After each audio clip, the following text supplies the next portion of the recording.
My name is Peter Miller, and I never thought that a simple piece of plastic could make me question my entire existence. That Tuesday morning in Chicago started like any other, the November wind cutting through the loop, the smell of coffee mixing with exhaust fumes, and the familiar sound of the L train rumbling overhead as I walked toward the glass tower where I'd spent the last 8 years of my life. To continue listening to this beautiful and special story, please hit the like button and subscribe to the channel.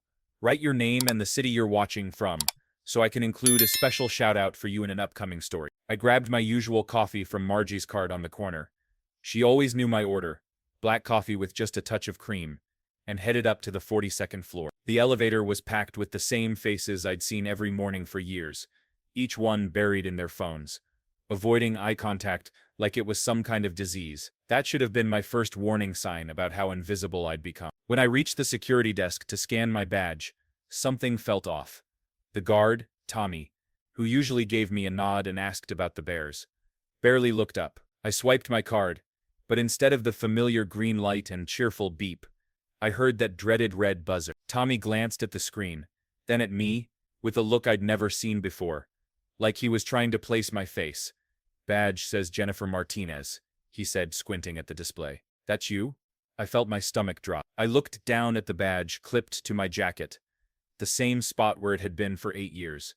And there it was, Jennifer Martinez, Marketing Department. A woman I'd never even met, with a photo that definitely wasn't mine. "There's been a mistake," I said, trying to keep my voice steady. "I'm Peter Miller, Finance. I've worked here for 8 years. Tommy called up to HR, and while we waited, I stood there in the lobby watching my colleagues stream past me toward the elevators. Some of them had worked on my floor for years. Not one of them stopped to ask why I was standing there, looking lost. Not one of them seemed to notice that Peter Miller was having what felt like an identity crisis in the marble-floored lobby of Hartman & Associates. Chapter 2. Invisible in Plain Sight. The HR representative who came down was someone I'd never seen before. A young guy in an ill-fitting suit, who looked like he'd rather be anywhere else. He checked his tablet, frowned, and then looked at me like I was some kind of puzzle he couldn't solve. "I don't see a Peter Miller in our current employee database," he said, scrolling through his screen. "Are you sure you work here?" Those words hit me like the icy wind off Lake Michigan. 8 years of my life, thousands of spreadsheets, countless late nights making sure the numbers added up perfectly, and this kid was asking me if I was sure I worked here. "Check under finance," I said, my voice starting to crack. "Peter Miller, financial analyst. Employee. I've been here since 2. More scrolling, more frowning. The lobby was emptying out, as people headed to their desks, leaving me standing there like some kind of ghost haunting his own workplace. "Oh, here we go," the HR guy said finally. "Peter Miller, but it shows you as terminated last Friday. Says here it was a voluntary resignation." My heart stopped. I hadn't resigned. I hadn't even thought about resigning. Just last week, I'd been working on the quarterly projections that were due this Thursday. I had a presentation scheduled for Friday with the regional directors. I had a life here, a purpose, a desk with a photo of my sister and her kids. "That's impossible," I said. "I was here Friday. I worked until 7 finishing the Morrison account reconciliation." But even as I said it, I remembered Friday differently. How quiet my floor had been. How my supervisor, Janet, had barely acknowledged me when I'd stopped by her office to confirm our Monday meeting. How the security guard that evening had given me a strange look when I'd left. The HR representative made some calls, disappeared for 20 minutes, and came back with temporary visitor credentials. "We'll get this sorted out," he said, but his tone suggested he wasn't entirely sure we would. Chapter 3. The Theft I Never Saw Coming. Riding the elevator to the 42nd floor felt like ascending to my own execution. When the doors opened, I could see straight to my desk, or what used to be my desk. Someone else was sitting there, a woman I didn't recognize, typing away on my computer, using my coffee mug, sitting in my chair that I'd adjusted perfectly over 8 years to fit my back. I walked over, my temporary badge bouncing against my chest like a scarlet letter marking me as an outsider in my own workplace. "Excuse me," I said to the woman. "I think there's been some confusion. This is my desk." She looked up at me with the kind of polite confusion you'd give a lost tourist. "I'm sorry, but I've been assigned to this workstation. I'm Lisa Chen, the new financial analyst." New financial analyst. The words echoed in my head like a death sentence. I looked around at my colleagues, People I'd shared birthday cakes with. People I'd worked late nights beside during audit season. People who knew exactly how I liked my coffee and which sandwich I ordered from the deli downstairs every Tuesday. Not one of them looked my way. I found Janet in her corner office. The same office where I'd gotten my last 3 performance reviews. All excellent ratings, by the way. She was on the phone, but when she saw me, her expression changed from business professional to something that looked almost like fear. "Peter," she said after ending her call abruptly. "I wasn't expecting to see you, Janet. There's been some kind of mistake. HR says I resigned, but I never resigned. Someone else is sitting at my desk, and my badge was switched with someone from marketing." She gestured for me to sit down, but there was something in her posture that felt wrong. Her hands were folded too tightly, and she kept glancing at her computer screen like she was reading from a script. "Peter, I think we need to talk about your transition plan." Chapter 4. When your life's work becomes someone else's legacy. Transition plan, I repeated. "Janet, I have no idea what you're talking about. I've been working on the Morrison reconciliation. The quarterly projections are due Thursday, and I have that presentation with the regional directors on Friday." Janet's face softened for a moment, and I saw something that looked almost like sympathy. "Peter, those projects have been reassigned. The Morrison account is being handled by our new analyst, and the quarterly presentation, well, I'll be presenting that myself." The room started to spin. I gripped the arms of the chair, trying to process what she was telling me. "You're presenting my work. The work belongs to the company, Peter. We appreciate everything you've contributed, but we've decided to move in a different direction." Different direction. Corporate speak for "we don't need you anymore." But this wasn't a layoff announcement or a performance improvement plan. This was something else entirely. Like I was being erased from existence one project at a time. "What about the Morrison client relationship?" I asked, grasping for something solid to hold on to. "I've been working with them for 3 years. They specifically requested to work with me. Lisa will be taking over all your client relationships. We've already sent transition emails." I thought about Morrison Industries, about the hours I'd spent learning their business, understanding their seasonal fluctuations, building trust with their I thought about the financial model I'd created specifically for their expansion into the Texas market, a model that had taken me 6 months to perfect and had saved them over $2 million in the first year alone. "Janet, that Morrison model is my design. It's based on algorithms I developed specifically for their industry vertical. No one else understands how it works." She pulled out a folder and slid it across the desk. "Actually, I've been reviewing your documentation, and our tech team believes they can reverse engineer the process. We'll manage just fine." I opened the folder and saw copies of my own work, financial models, client notes, strategy documents, all with my name carefully whited out and replaced with generic headers like Hartman and Associates proprietary analysis. 8 years of my professional life, reduced to anonymous corporate property. Chapter 5. The silence that spoke volumes. I spent the rest of that morning wandering the office like a ghost, trying to understand how my entire career had been dismantled without me even knowing it was happening. Every familiar face I passed seemed to look right through me, and I started to wonder if maybe I really had resigned and somehow forgotten about it. Maybe this was all some kind of breakdown, and I was imagining my own employment. But then I remembered the Morrison presentation I'd been preparing. I remembered staying late Thursday night to perfect the slides, making sure every number was accurate, every recommendation was bulletproof. I remembered the satisfaction I'd felt knowing that Friday's presentation would likely secure the biggest client contract in our department's history. I found an empty conference room and called Morrison Industries directly, asking for their CFO, Michael Torres. We'd developed a good working relationship over the past 3 years, and I figured if anyone could confirm my reality it would be him. "Peter." His voice was warm and familiar. "I was just thinking about you. Got an email this morning saying you'd left Hartman and Associates. I have to say, I'm disappointed. You've been the best analyst we've worked with." So it was real. I really had been terminated, and I really was being replaced, and somehow the whole thing had happened without my knowledge or consent. "Michael, can I ask you something? Did you specifically request to continue working with me on the Texas expansion project?"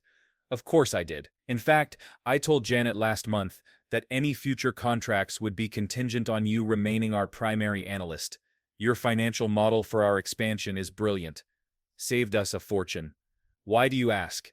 I closed my eyes and felt something shift inside me. For the first time in hours, I felt a flicker of my old confidence returning. Michael Torres, CFO of a $100 million company, had specifically requested to work with me. My model, not the company's model, but mine, had saved them a fortune. Michael, I need to ask you a favor, and it might sound strange, but would you mind putting that in writing? The part about requesting me specifically and about the financial model.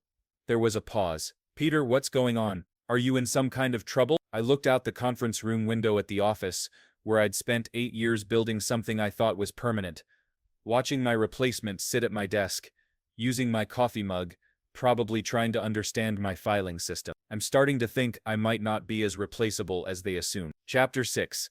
The moment I decided to fight back. That afternoon, I walked down Michigan Avenue, in the bitter November wind, past the Christmas decorations that were already going up, past the tourists bundled in their winter coats, past the street musicians playing for spare change. Chicago has always been a city that rewards fighters, and as I walked, I could feel something awakening in me that had been dormant for too long. I stopped at a coffee shop near Millennium Park and opened my laptop. If Hartman and Associates thought they could erase 8 years of my professional life with a few keystrokes and some whited-out documents, they were about to learn something about Peter Miller that they'd apparently forgotten. I still had copies of everything: my financial models, my client relationship notes, my proprietary algorithms. More importantly, I had something they couldn't steal: the trust and respect of my clients. I started with Morrison Industries. Within an hour, I had a written statement from Michael Torres confirming that he had specifically requested me for all future projects,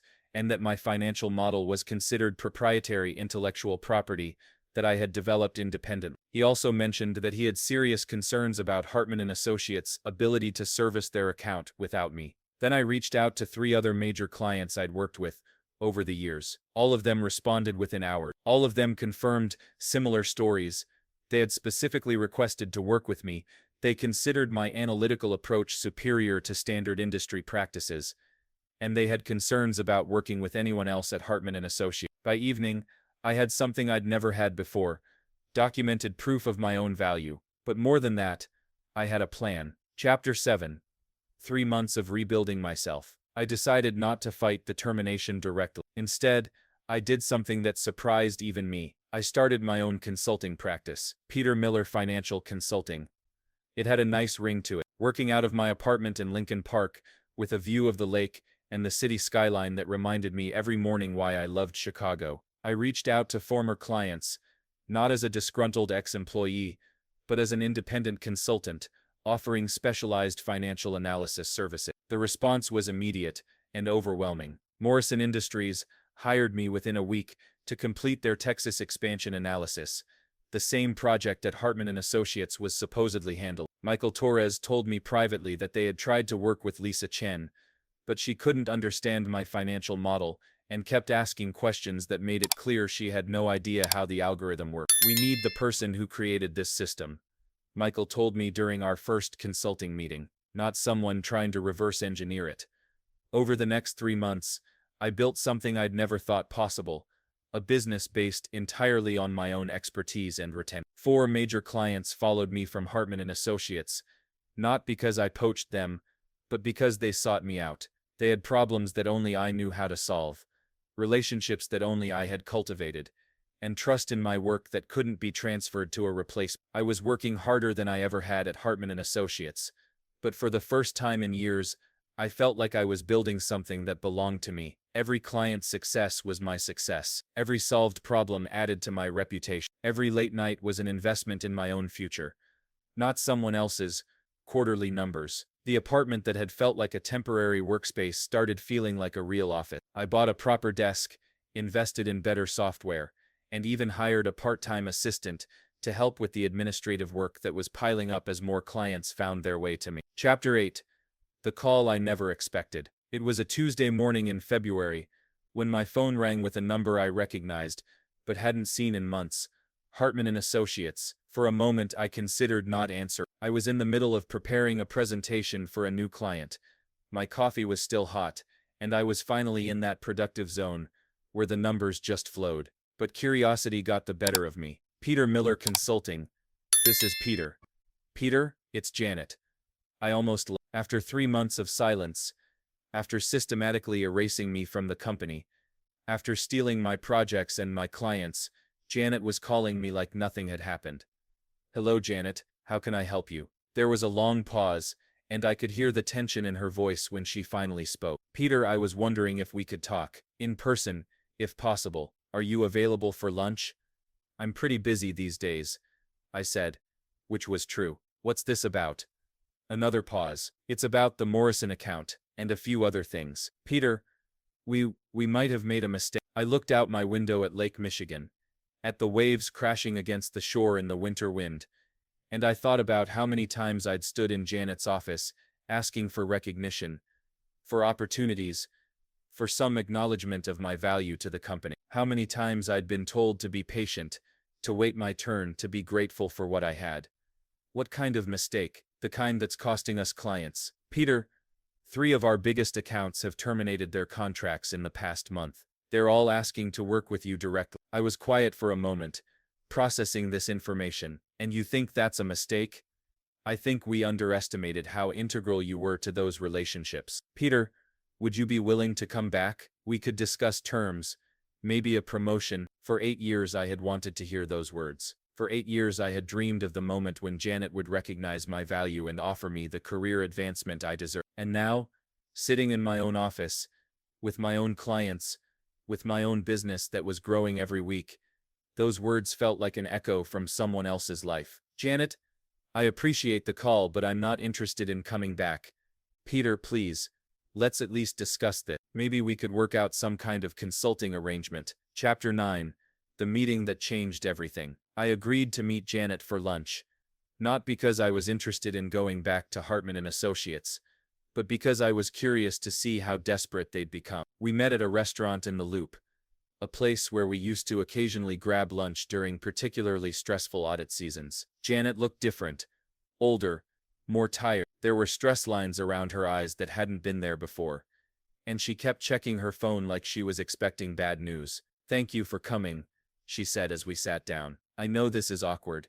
It doesn't have to be awkward, I replied. We're just 2 professionals having lunch. She ordered a salad but barely touched it. I got the impression this conversation was harder for her than she'd expected.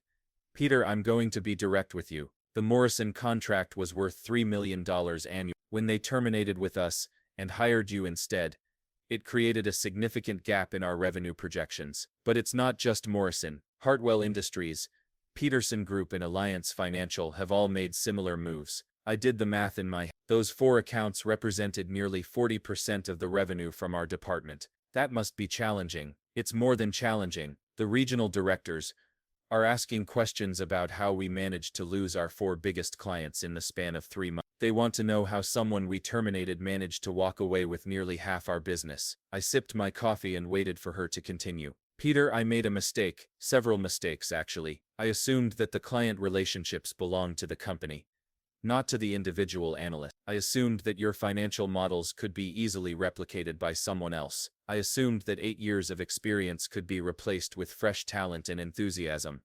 And now I'm sitting across from the person who's made our department look incompetent, and I'm trying to figure out how to fix this. I leaned back in my chair and studied Janet's face. For 8 years, I had reported to this woman, had respected her judgment, had trusted her to guide my career in the right direction. And for 8 years, she had treated me like a replaceable part in a machine, someone whose value could be measured in spreadsheets and performance metrics. Janet, can I ask you something? Why did you really terminate me? She looked uncomfortable.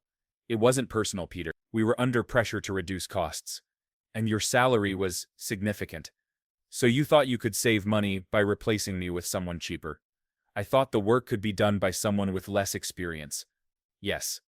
I nodded slowly. And now you've learned that some work can't be commoditized. Some relationships can't be transferred. Some expertise can't be replaced. Yes, she said quietly. That's exactly what we've learned. Chapter 10. The decision that defined my worth.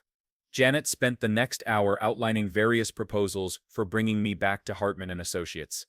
A senior analyst position with a 30% salary increase, a consulting arrangement where I could maintain my independence while handling their major accounts, even a partnership track that would give me equity in the company.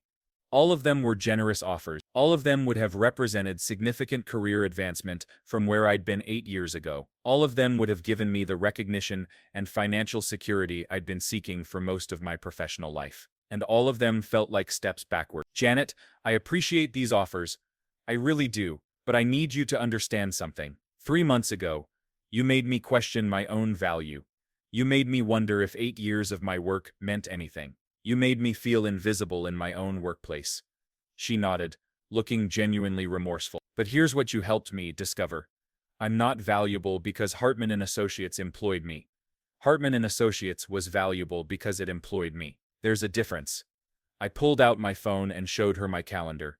I'm booked solid for the next 6 months. I have clients in 4 states who specifically seek out my expertise. I have a waiting list of companies who want to work with me. And I have something I never had when I worked for you. The certainty that my value is recognized and appreciated. Janet stared at the calendar, and I could see her doing the math. Peter, what would it take to get you back? I smiled and signaled for the check. Janet, you can't afford me anymore. As I walked back toward my apartment, past the same coffee cart where Margie still remembered my order, past the same streets where I'd questioned my own worth just 3 months earlier, I realized that the badge mix-up had been the best thing that ever happened to me. Not because it led to my termination, but because it forced me to prove something I'd forgotten. That Peter Miller wasn't just a name on a badge or a line item in a budget. Peter Miller was irreplaceable, not because I said so, but because my clients proved it every day by choosing to work with me instead of my former employer. The next morning, I got a call from Morrison Industries. They wanted to expand our consulting relationship to include their West Coast operations. The contract would be worth more than my annual salary at Hartman & Associates had been. I said yes, not because of the money, but because Michael Torres ended the call the same way he always did. Peter, we're lucky to have you. For the first time in 8 years, I knew he was right.